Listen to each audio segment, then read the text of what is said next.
Assalamualaikum warahmatullahi wabarakatuh. Alhamdulillahirabbil alamin. Allahumma shalli wa sallim ala nabiyyina Muhammadin. Baik para siswa dan siswi yang dirahmati Allah Subhanahu wa taala. Kali ini saya Pak Munawar akan menyampaikan tentang hudud dan diyat. Ini sebagai sumber belajar materi fikih kelas 12 SMK Muhammadiyah Karangmojo. Selain materi yang terdapat dalam video ini, nanti anak-anak juga dapat mengakses melalui modul yang sudah Bapak buat agar nanti pemahamannya lebih utuh tentang materi hudud maupun diat ini.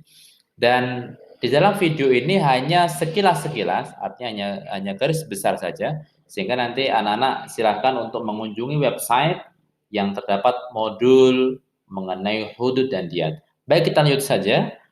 Terkait dengan materi hudud ini, sebelumnya saya ucapkan selamat datang di sesi pembelajaran kelas 12 SMK Muhammadiyah Karangmojo mengenai hukum had dan hukum diat. Kita mulai dulu dari hudud. Dalam bahasa Arab, istilah hudud adalah bentuk jamak dari kata had yang berarti batasan atau menentukan batas dan menentukan limit. Kemudian, secara istilah, hudud adalah pidana yang diancamkan hukuman had, yaitu hukuman yang telah ditentukan macam dan jumlahnya dan menjadi hak Tuhan, yakni Allah Subhanahu wa taala.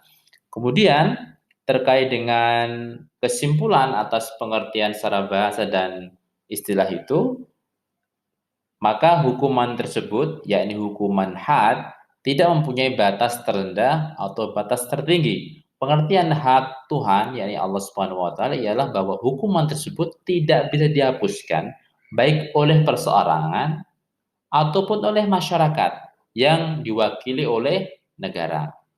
Kemudian, hukuman pada hudud yang termasuk hak Allah Subhanahu wa taala ialah setiap hukuman yang dikehendaki oleh kepentingan umum, yakni masyarakat, seperti untuk memelihara ketentraman dan keamanan masyarakat, dan manfaat penjatuhan hukuman tersebut akan dirasakan oleh keseluruhan masyarakat. Kemudian, mengenai jenis-jenis tindakan yang terkenai hukuman had, itu ada 6, yakni yang pertama adalah perbuatan zina. Zina itu ada zina muhsan, ada zina ghairu muhsan.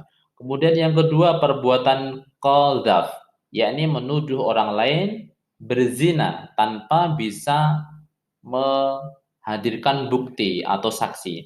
Dan yang ketiga adalah meminum minuman keras atau khamar. Kemudian yang keempat adalah mencuri, perbuatan pencurian.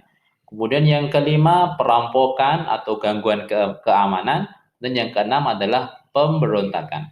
Nah, untuk melihat secara lengkap mengenai pembagian zina itu seperti apa, termasuk juga qadzaf, meminum khamar, mencuri ada batas minimumnya, kemudian perampokan dan pemberontakan.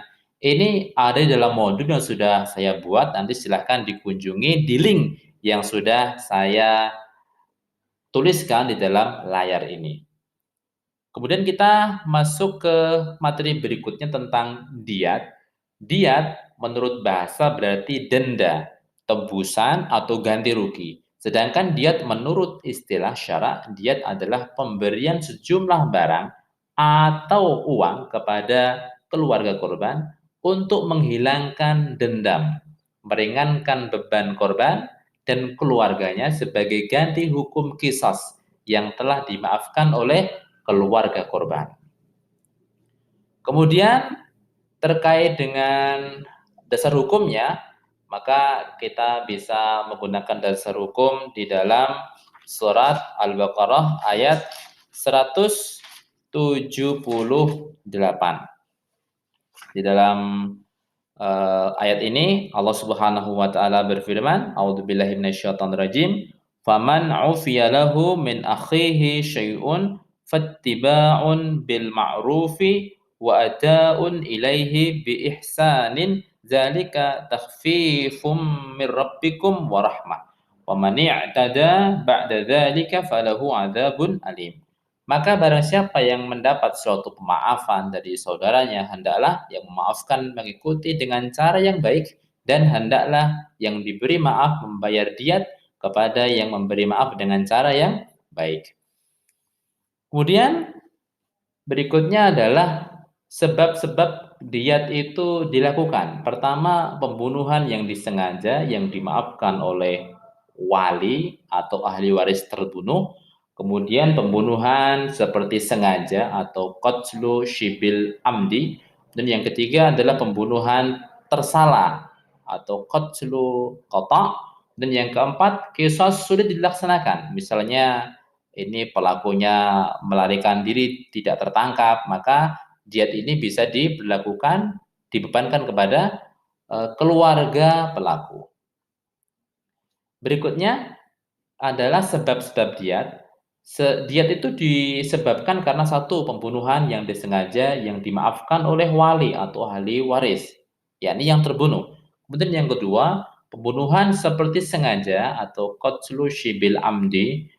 Dan yang ketiga, pembunuhan tersalah atau qatlul qata'. Kemudian yang keempat, kisah sulit untuk dilaksanakan. Dan macam-macam diat itu ada diat mughaladhah, yakni diat yang berat, kemudian diat mukhaffafah, diat yang ringan.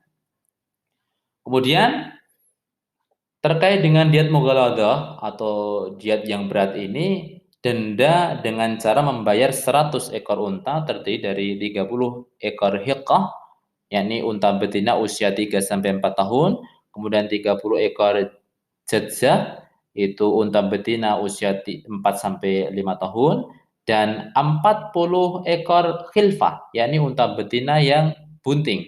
Diat mughaladhah ini diwajibkan kepada satu, pembunuhan sengaja tapi dimaafkan oleh korban keluarga. Kemudian pembayaran diat ini sebagai ganti qisas dan pembayarannya secara tunai. Dan yang kedua, pembunuhan seperti sengaja tetapi pembayarannya lebih diangsur selama 3 tahun. Dan yang ketiga, pembunuhan di tanah haram pada bulan-bulan haram atau pembunuhan terhadap muhrim atau orang yang sedang ihram.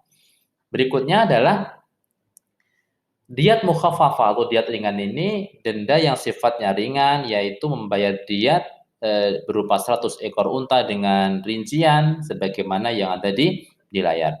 Kemudian materi lengkap itu bisa kalian baca di modul yang sudah saya upload di website di depan tadi.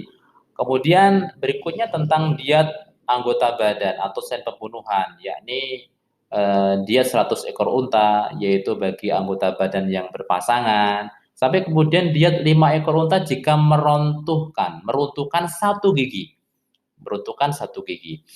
Kemudian hikmah diat ini tentu sangat banyak sekali untuk membangun keamanan dan ketertiban masyarakat. Pembayaran diat bagi pembunuh kepada keluarga korban di samping untuk menghilangkan rasa dendam juga mengandung hikmah, di antaranya satu, sifat pemaaf kepada orang lain karena sesuatu hal sudah terjadi.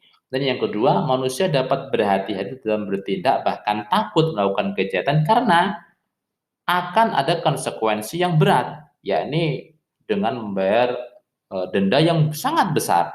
Tentu ini bisa membuat orang kehabisan hartanya atau bahkan harus berhutang untuk mencukupi diat yang menjadi tanggung jawabnya. Dan yang ketiga adalah menjunjung tinggi terhadap perlindungan jiwa dan raga. Nah, ini sistem hukum Islam terkait dengan tidak pidana yang menjadi hak Allah ataupun menjadi hak sama manusia. Demikian sumber belajar tentang hukum had dan diat pada kesempatan kali ini. Semoga bermanfaat. Ada salahnya mohon diberikan masukan. Barakallahu fikum. Assalamualaikum warahmatullahi wabarakatuh.